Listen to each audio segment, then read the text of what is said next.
ലോകാരോഗ്യ സംഘടനയിൽ നിന്നും പാരീസ് കാലാവസ്ഥാ ഉടമ്പടിയിൽ നിന്നുമുള്ള പിന്മാറ്റം മുതൽ അധികാരമേറ്റ് 6 മണിക്കൂറിനകം US പ്രസിഡന്റ് ഡൊണാൾഡ് ട്രംപ് പുറത്തുവിട്ട ഉത്തരവുകളിൽ ഞെട്ടിയിരിക്കുകയാണ് ലോകരാജ്യങ്ങളെല്ലാം.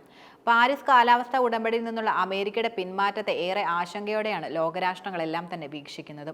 കാലാവസ്ഥാ പ്രശ്നങ്ങൾ പരിഹരിക്കാനുള്ള ലോകരാഷ്ട്രങ്ങളുടെ കൂട്ടായ്മയ്ക്ക് ട്രംപിന്റെ തീരുമാനം നിരാശാജനകമെന്നായിരുന്നു UN വക്താവ് സ്റ്റെഫൻ ജാറിക് പറഞ്ഞത്. അമേരിക്കയുടെ ഭാവി പരിഗണനയ്ക്കായുള്ള തീരുമാനങ്ങളാണ് ട്രംപിന്റേതെന്ന് അമേരിക്കൻ മുൻ പ്രസിഡന്റ് ബറാക് ഒബാമ ശക്തമായി കുറ്റപ്പെടുത്തി. അമേരിക്കയുടെ തീരുമാനം തെറ്റാണെന്നും അംഗീകരിക്കാനാകാത്തതാണെന്നും ഫ്രഞ്ച് പ്രസിഡന്റ് ഇമ്മാനുവൽ മാക്രോണും പ്രതികരിക്കുകയുണ്ടായി. സ്വന്തം രാജ്യത്തിനും യൂറോപ്പിനും ഹാനികരമാണ് ട്രംപിന്റെ തീരുമാനങ്ങളെന്ന് ജർമ്മനി കുറ്റപ്പെടുത്തി രംഗത്തെത്തിയിരുന്നു. പാരീസ് കാലാവസ്ഥാ ഉടമ്പടിയിലെ വ്യവസ്ഥകളിന്മേൽ ചർച്ച വേണമെന്ന് ട്രംപിന്റെ നിർദ്ദേശം അംഗീകരിക്കാത്തതാണെന്ന നിലപാടാണ് ജർമ്മനിക്കും ഇറ്റലിക്കും ഫ്രാൻസിനും പൂർണ്ണമായുള്ളത്. അമേരിക്ക സാമ്പത്തിക സഹായം നിർത്തുന്നത് ലോകാരോഗ്യ സംഘടനയ്ക്ക് വലിയ തിരിച്ചടിയാണ്. അമേരിക്കയാണ് സംഘടനയ്ക്ക് സാമ്പത്തിക സഹായം നൽകുന്ന രാജ്യങ്ങളിൽ മുന്നിലുള്ളത്. സംഘടനയുടെ ആകെ ബജറ്റിൽ 15.5% അമേരിക്കയുടെ സംഭാവനയായിരുന്നു. ലോകാരോഗ്യ സംഘടനയ്ക്കുള്ള ധനസഹായം നിർത്തലാക്കുമെന്ന് ട്രംപ് നേരത്തെ തന്നെ ഭീഷണി മുഴക്കുകയും ചെയ്തിരുന്നു. കോവിഡ് പടർന്നതിനു ശേഷം WHO അത് തെറ്റായി കൈകാര്യം ചെയ്യുകയും മൂടിവെക്കുകയും ചെയ്തിരുന്നത്. അതിന് ഉത്തരവാദിത്തം പറയണമെന്നും ട്രംപ് വെളിപ്പെടുത്തി.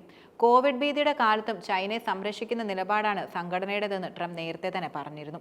കോവിഡിന്റെ അടിസ്ഥാനത്തിൽ യാത്രാവിലക്ക് ഏർപ്പെടുത്തിയ അമേരിക്കയുടെ തീരുമാനത്തെ വിമർശിച്ച ലോകാരോഗ്യ സംഘടന വൈറസ് വ്യാപനത്തിന് മുമ്പ് ലഭിച്ച പല വിവരങ്ങളും മറച്ചുവെച്ച് ചൈനയിൽ മാത്രം ശ്രദ്ധ കേന്ദ്രീകരിച്ചുള്ള പ്രവർത്തനമാണ് നടത്തിയതെന്നും ട്രംപ് ശക്തമായി ആരോപിച്ചു. ജന്മാവകാശ പൗരത്വം നിർത്തലാക്കുമെന്ന ഡൊണാൾഡ് ട്രംപിന്റെ പ്രഖ്യാപനം യഥാർത്ഥത്തിൽ ആശങ്കയോടെയാണ് ഇന്ത്യക്കാരടക്കമുള്ള കുടിയേറ്റക്കാർ കാണുന്നത്. കുടിയേറ്റം നിയന്ത്രണവിധേയമാക്കുമെന്ന തെരഞ്ഞെടുപ്പ് വാഗ്ദാനം നിറവേറ്റുന്നതിൽ ഭാഗമാണിത് പ്രധാനമായും. നിലവിൽ US-ൽ ജനിക്കുന്ന കുഞ്ഞുങ്ങൾക്ക് US പൗരത്വം ലഭിക്കുന്നതാണ്. ഇതാണ് ജന്മാവകാശ പൗരത്വം. വർഷങ്ങളായി നിലവിലുള്ള ഈ നിയമമനുസരിച്ച് നിയമവിരുദ്ധമായി രാജ്യത്ത് താമസിക്കുന്നവർക്കും താൽക്കാലിക വിസകളിൽ, അതായത് ടൂറിസ്റ്റ് വിസ, സ്റ്റുഡൻസ് വിസ എന്നിവയിൽ US-ൽ താമസിക്കുന്നവർക്കും അവിടെ ജനിക്കുന്ന കുട്ടികൾക്ക് പൗരത്വം ലഭിച്ചിരുന്നു. ഈ നിയമം ദുരുപയോഗം ചെയ്യപ്പെടുന്നതായി ട്രംപും അനുകൂലികളും വിമർശനങ്ങൾ ഉയർത്തുകയും ചെയ്തിരുന്നു. US പൗരത്വം നേടുന്നതിന് കർശന മാനദണ്ഡങ്ങൾ വേണമെന്നും ഇവർ ആവശ്യപ്പെടുകയും ചെയ്തിട്ടുണ്ട്.